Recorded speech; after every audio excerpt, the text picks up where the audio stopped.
Hi, my name's Phil. I like to talk about politics. In this video, I'd like to discuss the OBR's forecast for the UK economy in 2020, which predicts, amongst other things, an extra 2 million people unemployed in the UK this spring. But first, if you'd like to be notified of daily news in politics, then please subscribe to the channel and click the bell notification icon. So, with the abandonment of large sections of our economy as a result of the coronavirus lockdown, GDP in the UK is of course going to suffer very badly. In addition, borrowing is naturally going to have to increase massively. These are not political issues. Some people are trying to make political issues of them. They are not. The same would be true anywhere, and in fact, the general measures have been supported across the board in political parties in this country. However, the fact that our borrowing is already really high, and that will make further borrowing more uncomfortable for us than it would, say, another nation, was a political decision made by the government. And also the timing in which we return to pre-pandemic GDP will also be partly based on political decisions. But the predictions first of all.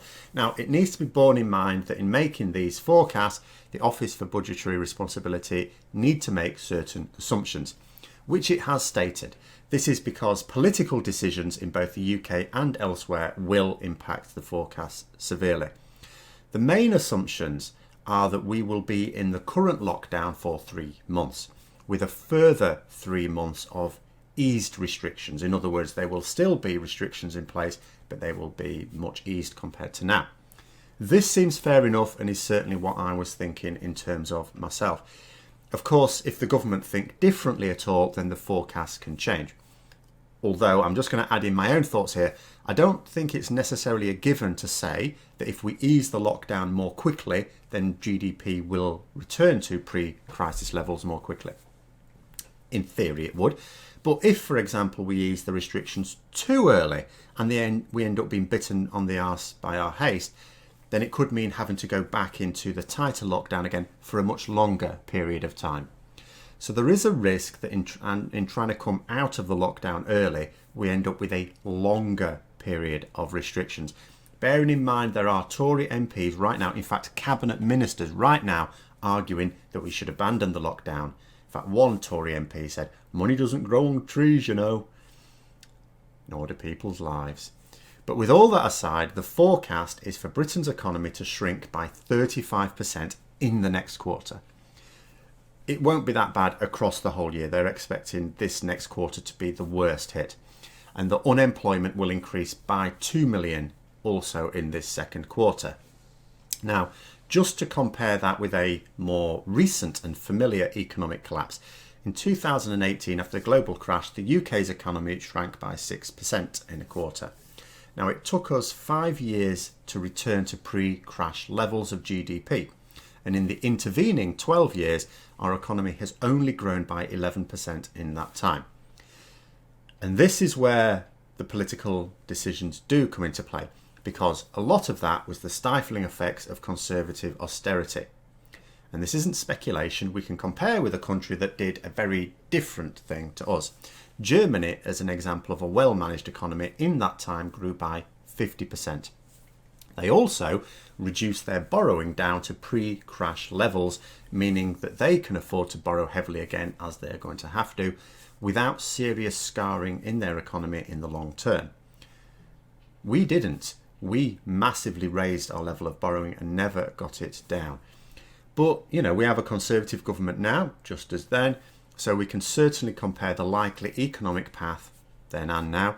35% shrinking of the economy in a quarter compared to 6% as a result of what was the largest crash in recent times, which gives you an inkling of just why economists are saying that this could be the worst recession of our lifetimes. There have been bad ones. We have this boom and bust, of course, but this looks like it's going to be a pretty bad one. But however badly it hits us in one quarter is one thing. The key will be how quickly can we recover? Now, in terms of national debt, forget about it. Our debt levels are already really high, massively jacked up to pay for Cameron's raid on our finances for his billionaire bandit mates. That borrowing will have to massively increase is inevitable. And I don't even like to think how much it will be as a proportion of our GDP before this is under control. It may well be the best part of a century before that's paid off, and that is not just making up numbers. In terms of what economists are forecasting, that sounds about right.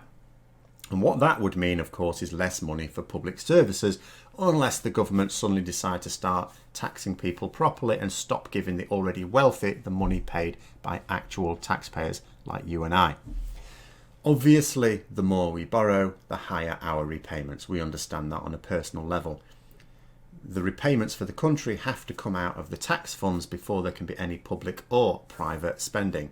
So the real question is about GDP. How soon can that recover? So the OBR did suggest that we could bounce back fairly quickly. I suppose that given that the hit to the productivity of the country is largely as a result of many of us being sat at home, unable to go to work, and as soon as that's over, then that can recover. Of course, the problem is that a number of companies have already gone bust, and others will do likewise, hence the forecast for an extra 2 million unemployed. So until companies form to take over those gaps in the market, it could still take a little while for our GDP to return to normal levels. But the forecast is for this to happen potentially by the end of the year.